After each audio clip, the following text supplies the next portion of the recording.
C'est une très belle question. Très belle question. Très belle question. Et c'est la meilleure, je dirais même. Ben, oui, beaucoup de frustration. Il y a eu beaucoup de censure aussi. Ça se fait naturellement, tu ne te rends même pas compte. Mais au début, il y avait des tensions. Parce que c'est comme quand on vient de découvrir une saveur, on vient de découvrir une certaine richesse, on a envie de partager avec tout le monde. Puis comme je venais de découvrir le livre des actes et puis le baptême au nom de Jésus, je voulais tellement partager avec les autres. Quand on parle de sauver, on veut que tout le monde soit sauvé. Mais au départ, c'était d'abord partager ça. Et le retour était vraiment difficile parce que les autres ne prenaient pas tel quel. J'étais un peu surprise, mais après j'ai compris. Et ça a commencé même dans ma famille nucléaire. Donc ça a commencé dans ma famille. Il y a eu beaucoup de frustration, des séparations même, alors qu'on était dans le même pays, mais tu pouvais ressentir la colère, la haine. C'était violent, c'était vraiment violent. Et puis je reconnais qu'au début, quand on a là, c'était avec mon papa, j'ai essayé de le mettre même au défi, mais je lui ai dit, mais papa, écoute, puisque mon père, lui, m'a fait comprendre que le baptême au nom de Jésus, il est réel, parce que lui, il dit quand il était tout petit, son arrière-grand-père, à l'église catholique même, il dit qu'au départ, on baptise au nom de Jésus, mais après, ça change. Mais je comprenais donc pas pourquoi il pouvait dire ça. Et puis quand je venais avec acte, je venais partager, mais c'était pas ça. Puis je leur ai dit, mais on va lire ensemble la Bible, puis on va voir qui a été baptisé au nom du Père, du Fils et du Saint-Esprit. Je pense que même avec mon église dans laquelle j'étais, je pense que ça, le déclic, ça a suscité vraiment beaucoup de tensions, c'était vraiment pas évident. Et puis maintenant, les camarades, les amis, les anciens collègues, autres qu'on a laissés, il n'y avait même pas assez de temps parce que chaque fois qu'on veut te joindre, on n'a déjà pas les mêmes oreilles. Et puis quand il veut te joindre, tu es toujours un peu prise par les programmes, puis la famille, ça devenait un peu choquant. J'ai beaucoup reçu, déjà, tu penses que tu es la première à connaître l'Éternel. Tu connaissais déjà le Seigneur ici, mais pourquoi tu le fais comme si là-bas c'est assez spécifique et tout. Mais après, je pense que c'est juste l'ennemi qui mettait cela, soit pour décourager l'autre partie, soit pour moi-même me décourager. Parce qu'à un moment donné, je suis à plus de 10 000 km de mon pays et de ma famille, mais je me retrouvais seule juste à cause de cette parole-là, même avec ceux qui connaissaient déjà le Seigneur, mon pentecôtiste et tout.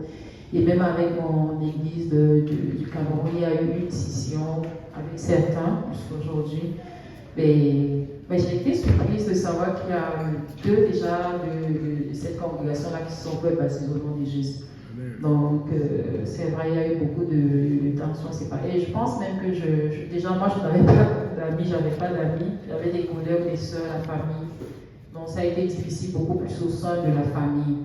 Et quand je dis la famille élargie, donc même avec mes cousins, mes cousines, parce que celles avec lesquelles je m'entendais, je voulais partager, je voulais qu'elles se baptisent au nom de Jésus. Mais il y a certaines qui sont encore fortes, qui essayent d'échanger, de parler, mais elles ne comprennent pas encore. Mais je prie toujours le Seigneur qui puisse transformer les choses, parce qu'il est le seul qui transforme, qui restaure. Puis moi aussi, j'ai essayé d'être un peu, comme je disais, plus patiente, laisser faire. Mais quand on a dans la vérité, on a découvert quelque chose, on veut vraiment que les autres aussi, on a cette soif-là. Puis on se dit, le temps il passe, le temps il ne nous appartient pas, on a peur, on a tellement peur. Moi, c'est ce qui m'animait beaucoup plus, la peur là et tout. Et on continue toujours le combat, on ne lâche pas. Et pour les relations de collègues et autres, j'ai presque vraiment quelques rares, vraiment presque tout perdu, entre guillemets. On échange plus vraiment beaucoup.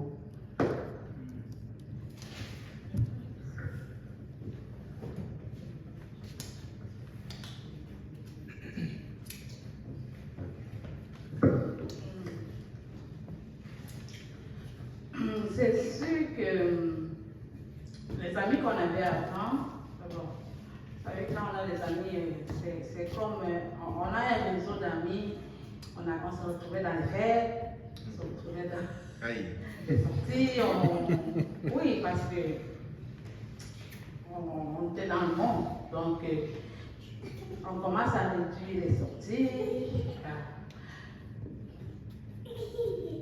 Et même si on se voit, on commence à dire, bon, la bière, je ne touche plus, je réduis, je sens comme moi. Qu'est-ce qui t'arrive? Ce qui fait que quand on se retrouvait, j'ai mon frère, on s'est rencontrés quand j'habitais à Côte-des-Neiges, là. Donc ses enfants sont nés devant moi, on a grandi, il s'est marié devant moi, tout ça. Mais quand je vais chez lui, il prend un verre, il met quelques coups comme ça. Même ça, qu'est-ce que ça va faire? Je ne bois plus. Je ne bois plus. Et puis ça fait que quand on se retrouve, il y a toujours pourquoi tu ne bois plus? Pourquoi je dis mais oui, je suis chrétienne, je ne suis plus catholique, je suis née de nouveau, chez nous on ne boit pas. Et à chaque fois il faut toujours que tu t'expliques. Et quand tu viens avoir le parler de la parole, on rejette. Donc ce qui fait qu'on se voit de moins en moins, je ne peux pas dire qu'on ne se voit pas, mais on se voit de moins en moins. Les sélections, les circonstances, comme récemment, c'était l'été passé, il a fait baptiser ses trois enfants. J'étais allée, mais certaines occasions que je vois que ça ne vaut pas la peine, c'est juste se rencontrer, boire la bière et tout ça. J'ai vu, je décline l'invitation. Donc, on est rendu à un niveau où on sélectionne des amis. On sélectionne des amis. Tel ami, avec lui, je vais m'exposer à telle chose. Mon mieux n'est pas aller. Et même au travail, là, il y a des sorties de 5 à 7. L'été passé, on a fait une sortie de 5 à 7. Mais on va, on mange, on pense que ça se limite là, mais il y a le karaoké, il faut aller chanter. Mais je dis que donc, moi je suis chrétienne, je ne peux pas chanter pour l'église et aller chanter pour le karaoké. Donc c'est ce qui fait toujours à quelque part, on a, quand j'arrive, on sait à manger, je demande, est-ce que vous avez des jus? On dit comme, des jus comment? Je dis, mais oui, est-ce qu'il y a du jus ici? Mais tu demandes du jus. Je dis, mais je ne bois pas d'alcool. Je vais manger, mais j'aimerais savoir. Et le monsieur, il apporte tout un menu de boissons sucrées. Il y en avait.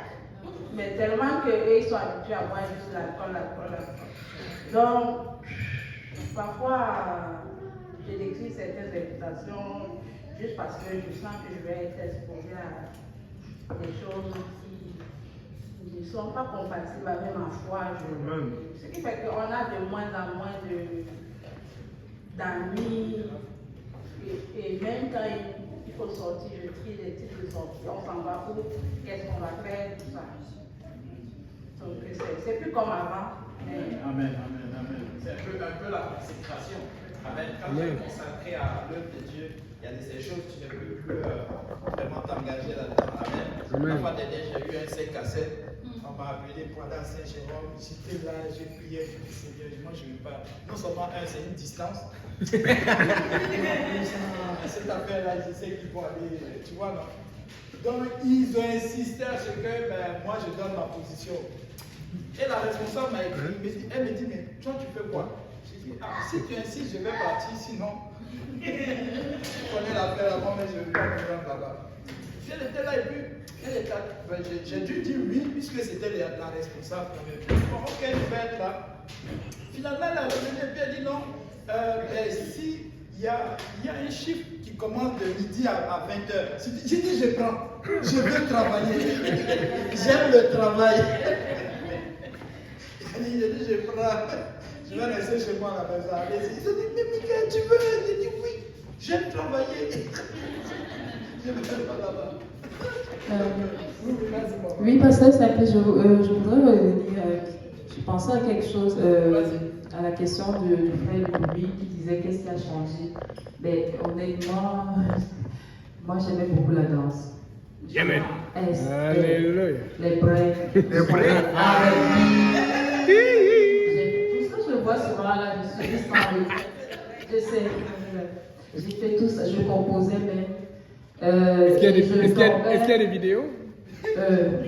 Heureusement, il n'y avait pas. J'aimais juste la danse, mais je n'allais pas dans les parties, les trucs de jeunes, parce que comme je disais, ma mère était sévère. Nous, on appelait kermesse et autres. Et c'est moi qui montrais les chorégraphies aux autres jeunes et autres. Sauf que le déclic est à.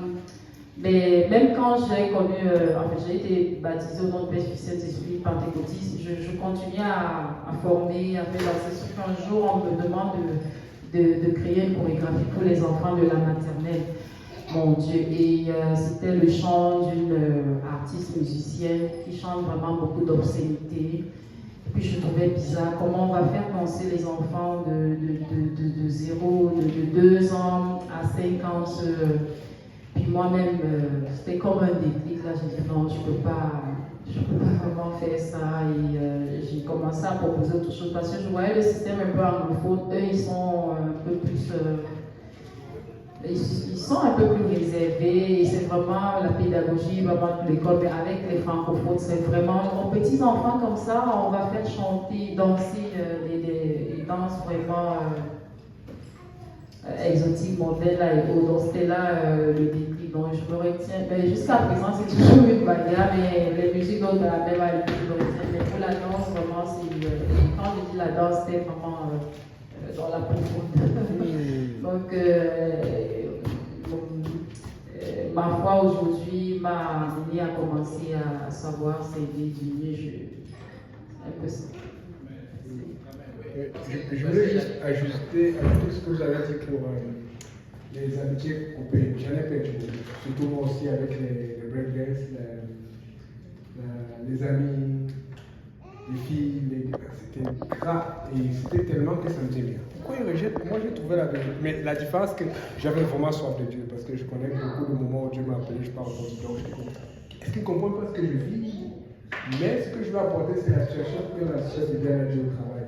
Écoutez, c'est très intimidant quand tu n'es pas habitué. Donc, ce n'est pas parce que je vous dis que je ne fais pas le travail ou que je ne prends pas d'alcool, je dis que vous. Non, je n'ai pas commencé comme ça. Au départ aussi, j'ai paniqué quand on me disait ça.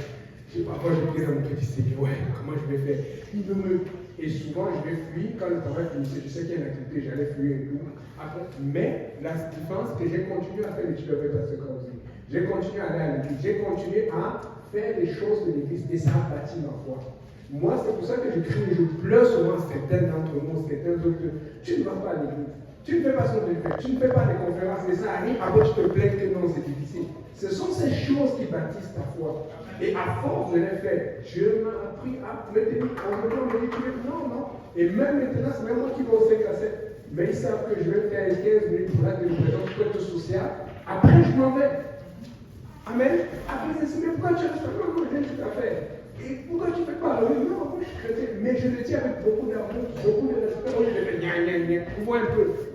Et je n'ai pas peur des conséquences. Mais avant, j'avais peur des conséquences. Mais aujourd'hui, Dieu a tellement augmenté ma foi que je sais que quoi qu'il arrive, Dieu va rattraper. Amen. Donc, c'est dans le petit détail que tu négliges que ta foi est bâtie. Et au fur et à mesure, ta réponse sera beaucoup plus spirituelle. Amen.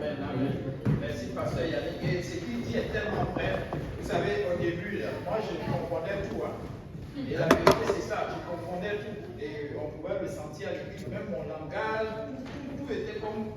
Mais à force, n'est-ce pas, de venir aux études bibliques, à force de venir à participer à presque tous les programmes, les amitiés ont commencé à changer. Amen.